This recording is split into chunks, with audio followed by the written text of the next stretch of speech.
pessoal, hoje eu vou falar um pouquinho com vocês sobre a biografia da Lou Andréa Salomé, escrita pelo Dorian Astor, e um pouquinho da correspondência dela com Freud. Salomé, ela é uma figura meio mítica, né? Uma figura que a gente escuta falar, né? Eu ouvi a primeira vez sobre ela naquele livro Quando Nietzsche Chorou, mas ela era uma figura de uma mulher muito inteligente, muito bonita, mas que não fazia uma grande diferença, assim. Foi aquela questão do Nietzsche ter se apaixonado por ela e a partir disso ter enlouquecido, enfim, ter causado muito sofrimento para ele.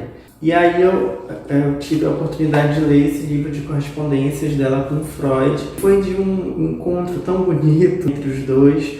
Ela já conheceu o Freud quando ela tinha em torno de 50 anos, então aí que ela foi se tornar psicanalista. Ela foi para Viena, ela fazia parte do grupo, né, de estudo que o Freud, dos seminários que o Freud realizava. E eles tiveram uma relação muito próspera, muito intensa, de muita cumplicidade, de amizade. No filme que tem sobre ela, mostram que ela era analisanda do Freud, mas tanto na biografia como nas cartas não se tem muito essa impressão. Eles já se conhecem numa fase muito mais madura, né? Freud ele é mais velho que a Salomé, então ele já fala um pouco desse tempo de muita maturidade, mas também de um envelhecimento, de uma limitação que o corpo propõe, né, na vida. Ela discute, através dessas cartas, muito o tempo presente deles e também a teoria da psicanálise, assim, né?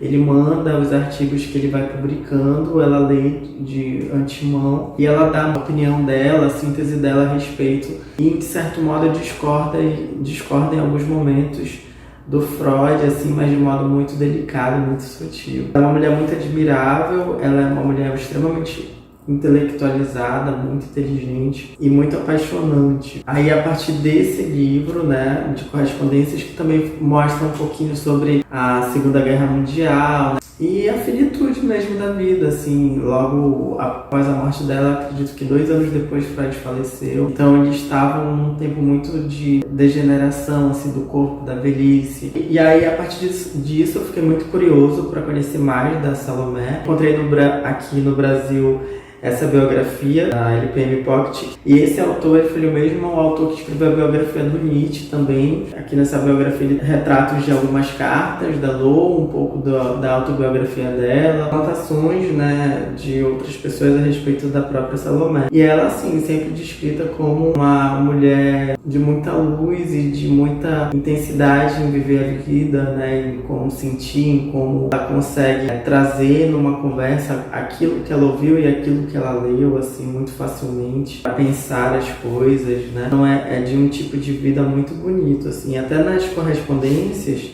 eu achei tão legal porque eles têm uma vida muito de livros. Naquela época não tinha internet, não tinha celular, nem nada assim, então eles trocavam muitas cartas e liam muito. Então ela pegava um livro para ler e lia em um dia, era o passatempo dela, assim. Então era um tipo de vida que aqui mesmo na biografia retrata de viver para o conhecimento, de viver para a leitura, para a literatura, para a filosofia. E isso é muito, muito bonito, assim, tu poder viver para o conhecimento, assim. Então era um tipo de vida feito para sentir e para pensar o mundo. Ela foi uma figura que viajou também por vários países da Europa. Ela vem da Rússia, né? Ela, desde ser muito inteligente, tem uma questão com a religião, né? Ela não acreditou mais em Deus, ela sempre foi muito questionadora, e o rompimento dela com Deus é retratado aqui como o modo dela se abrir para o conhecimento. Então o vazio que ficou dentro dela a partir do momento que ela não acreditava em Deus, fez ela ser mais forte para amparar ela mesma com a possibilidade do intelecto, do conhecimento, do pensamento. E aí até diz, né, aqui no livro, que é um desenvolvimento intelectual, não apenas como compensação desse lugar vazio deixado por não acreditar mais em Deus, mas como a conquista de uma autonomia e recentramento em si mesmo. Então ela já era uma mulher, assim, que vivia a vida dela, a própria sexualidade dela de um modo muito intenso. Ela teve vários amantes nessa fase já mais madura. Dizem que não tem registros, assim, da iniciação sexual. Provavelmente ela iniciou a vida sexual dela já aos 30 e tantos anos, 40 anos, com o Hilke. Até então ela tinha essa coisa de não ter relações sexuais, mas a partir do momento que ela inicia Ela tem vários amantes, jovens, mais velhos. É uma mulher que ela conheceu todos os homens, praticamente todos os grandes homens da sua época. Então ela se relacionou com Nietzsche, ela se relacionou com Freud, ela conheceu o Tolstói, o Maria Rilke, e, enfim, todos os grandes pensadores. Eu acho que o Wagner também, da música.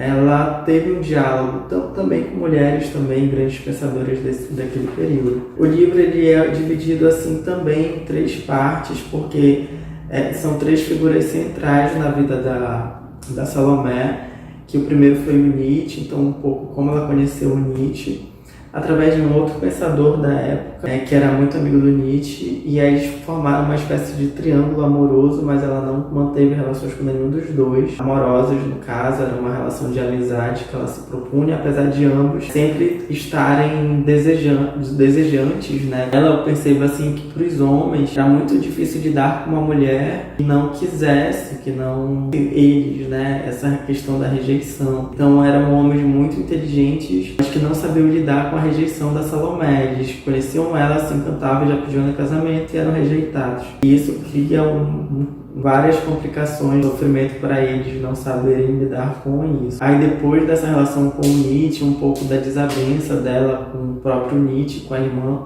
dele, e do adoecimento dele, vem a parte que ela se relaciona com o Rilke. Antes disso, ela chegou a se casar também, mas foi um casamento em que propunha que não se mantivessem relações sexuais, né, com um homem mais velho, que é o Andreas. E aí vem a relação dela com Nietzsche, que é de um encontro muito bonito, muito intenso. Esse encontro dos dois, mas ao mesmo tempo Nietzsche o Maria Rilke, ele se apega muito a Salomé de um modo de ficar muito dependente dela. Ela fica num momento muito mais livre da vida dela, de juventude. Mas é muito bonita a troca de cartas dos dois, o que ele sente por ela. Ele escreve poesias, né, pensando na pessoa dela. Ele fala um pouco dessa raiva grande, desse ódio que direciona a ela, mas muito no sentido daquilo que ela move dentro dele. Arranca-me os braços, poderei abraçar-te e agarrar-te com o coração, como se a mão fosse. Para meu coração, meu cérebro baterá com a mesma fidelidade, e se meu cérebro incendiares, então em meu sangue te carregarei. E aí, a partir no meio dessa relação com o Rio, e é uma relação assim que não termina, mas eles continuam mantendo contato por cartas. Ela entra na psicanálise, parece que ela se encontra e se renova. E aí ela se torna psicanalista e tudo. Tem essa relação muito bonita com a Ana Freud e com o Freud também. E aí o que me chama um pouco a atenção, assim, o Freud ele tem um conceito chamado pulsão de morte, que chegou a ser traduzido pela Companhia das Letras como um instinto de destruição, mas o certo é pulsão destrutiva, enfim. E era numa época que ele trouxe isso, na década de 30, passou a Primeira Guerra, e aquela coisa de uma atmosfera, né, para a Europa muito ruim, a própria questão dos judeus e tudo mais, teve-se as guerras, né? E aí o Freud ele fala que o homem ele tem isso da destrutividade, que é algo que nasce dentro dele, que é inerente a ele, e isso é uma base do que está no mal-estar da civilização. E a Salomé ela discorda muito disso, ela fala da necessidade do prazer, né?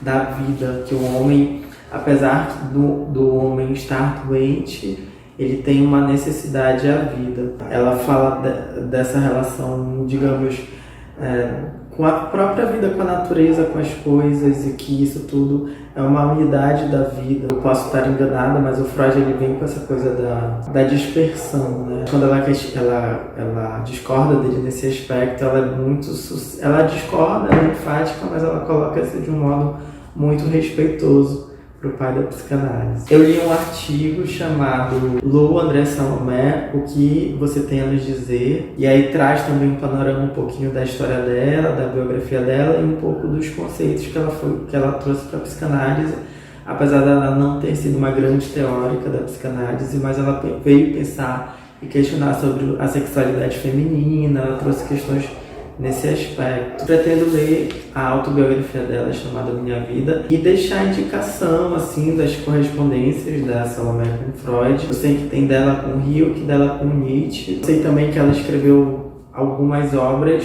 biográficas, digamos, sobre o Freud, sobre o Nietzsche e sobre o Hilke. E aí também, só que no Brasil os livros dela a gente só encontra em sebo. Ela foi uma escritora, escreveu vários romances.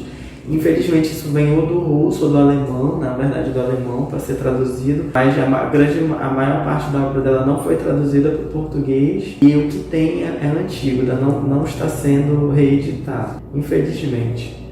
E aqui eu deixo uma sugestão para quem quer conhecer mais, né, da biografia dela, mas também indico a própria autobiografia e a correspondência do Freud com a Salomé, que é de esquentar o coração. É muito bonito a relação dos dois e dessas duas grandes figuras do mundo, assim, que a gente teve. No mais é isso, pessoal. Encerrar o vídeo por aqui. Até o próximo vídeo. Tchau.